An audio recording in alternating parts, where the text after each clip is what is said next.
Depois da vitória do americano por WO em cima aí do Duque de Caxias, o Arte Sul não tem outra saída, precisa vencer de qualquer jeito. Mas o adversário é aí o vice-líder na classificação geral, Nova Iguaçu. O técnico Kepler Inocêncio afirmou que a equipe que busca o acesso não pode escolher adversários. Certo tá ele, né, Luiz? Com certeza, muito certo. Eu acredito que ele esteja muito certo e realmente não interessa ao Arte Sul, em hipótese alguma, sequer empatar. Porque se empatar, o Arte Sul vai chegar a 17 pontos, não é verdade? E o americano, aliás, nem 17, vai chegar a 16, vai chegar a 16, né, e vai ficar em terceiro. Se ele vencer, aí sim, chega a 18 e se classifica, saindo o americano, pelo critério de número de vitórias. Lembrando que o Arte Sul vencendo fica com uma vitória a mais que o americano. 6 contra 5 do americano. Então o americano, Luiz, está torcendo aí para que essa vitória do Arte Sul não aconteça. Os jogadores tiveram uma folga na segunda, se reapresentaram na manhã de ontem e, segundo o fisioterapeuta Marcos Luciano, o atacante Felipe foi liberado para voltar aos treinos. O único que está aí no departamento médico ainda é o goleiro Henrique, né? Essa semana, Luiz, foi aniversário do jogador Maiaro e ele foi bastante festejado pelos outros jogadores, viu? A gente deixa também os nossos parabéns, né, Luiz? Ao Maiaro do americano. É um bom jogador, muito bom jogador o Maiaro e, sem dúvida alguma, há um ambiente muito bom entre direção técnica, entre a comissão técnica, melhor dizendo, e os jogadores do americano, o elenco todo. Não tem aquele negócio de ciumada, porque fulano é reserva de Beltrano, não. Então isso é muito bom e só quem ganha com isso é o próprio time. E é esse clima bom que a gente vê no americano, que a gente vê também na tabela, né? O americano tá lá em cima, tá lá em cima, exatamente. Lamentando até hoje o empate com o Nova Iguaçu. Dentro de casa, no último lance da partida, não é verdade? É verdade. E aquela derrota no começo para o Olaria, né? Que o Olaria virou, lembra, aos 40 e 50 minutos. Isso não existe. É isso aí. Vamos ver os outros jogos que vão acontecer hoje. Queimados enfrenta o Angra dos Reis, Goitacás aí enfrenta o Olaria, a gente já falou desse jogo. Barra da Tijuca encara o Sampaio Correia, Itaboraí, o Belfor Roxo e São Cristóvão enfrenta o Barra Mansa e o Arte Sul. Aí a torcida do americano para que o Nova Iguaçu vença o Arte Sul. Todos esses jogos acontecem hoje às 3 da tarde. Amanhã, Séries encara o Gonçalense e o Audax pega o Campos. Campos, o nosso roxinho aí, que joga fora de casa. Deixa eu voltar para cá. Pois é, Amanda, o negócio do americano realmente tem que secar o Arte Sul. Tem que secar, tem que ligar todos os secadores possíveis. Porque o Itaboraí não adianta secar, porque não vai ter jeito, amigo. O jogo vai ser lá em Itaboraí, no Alzirão, não é isso mesmo? E com certeza vai pegar o Belfor Roxo, só mesmo se o Belfor não esqueceu os uniformes de novo. Se não perder por WO, tá tudo bem. Se não perder por WO, tatu já é alguma coisa, né? Vamos ver. Já pensando aí no segundo turno do estadual, os times começam a buscar reforços. O meia Jefferson Paulista, que foi formado na base do São Paulo, assinou com o Itaboraí. O jogador de 24 anos passou aí, inclusive, pelo Botafogo. O Duque de Caxias contratou o atacante Flávio Caça-Rato, que ficou conhecido aí nacionalmente jogando pelo Santa Cruz de Recife. E o garoto Raul, cria aí da base do Santos, ele que é primo do Neymar, né? Também foi contratado. Luiz, se ele tiver 1/5 do talento do Neymar, a coisa vai ficar boa aí pro Duque de Caxias, que está precisando de reforço.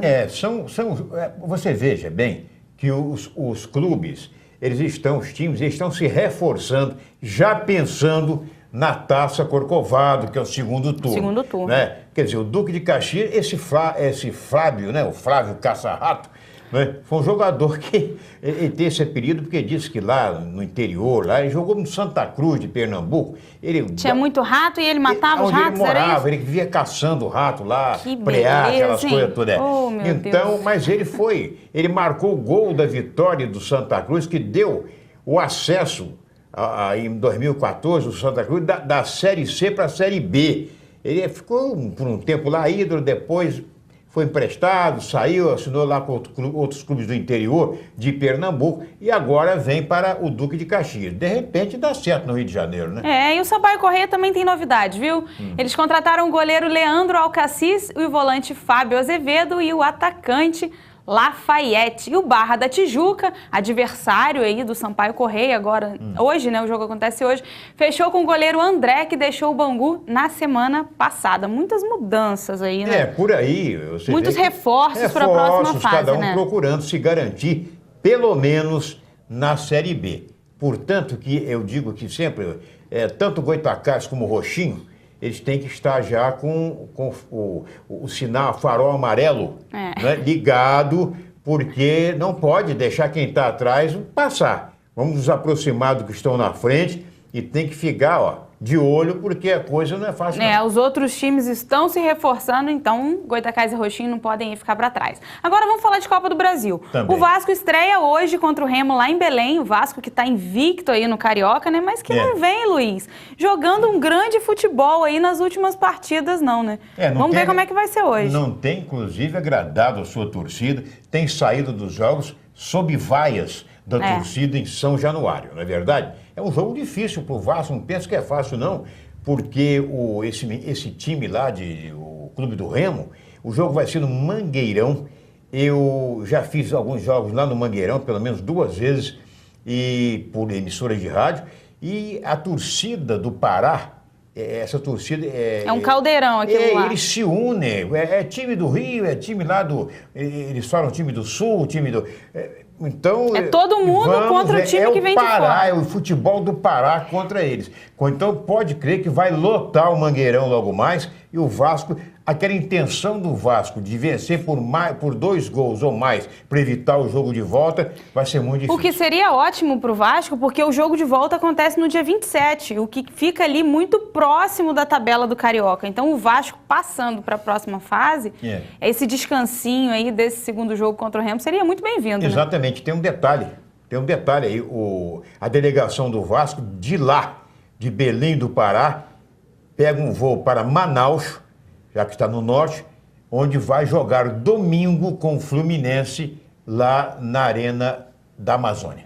Tem clássico domingo. Essa é a única chance, né, do Vasco para ter um título aí de expressão nacional, já que esse ano que resta para o Vasco é a Série B. Infelizmente, mas vamos ver, o problema é fazer como o Botafogo fez, pelo menos seja campeão da Série B isso e aí. retorne à Série A com louvor. E com um time bem estruturado, né? Para não ficar ali brigando de novo para cair no ano que vem. Com certeza.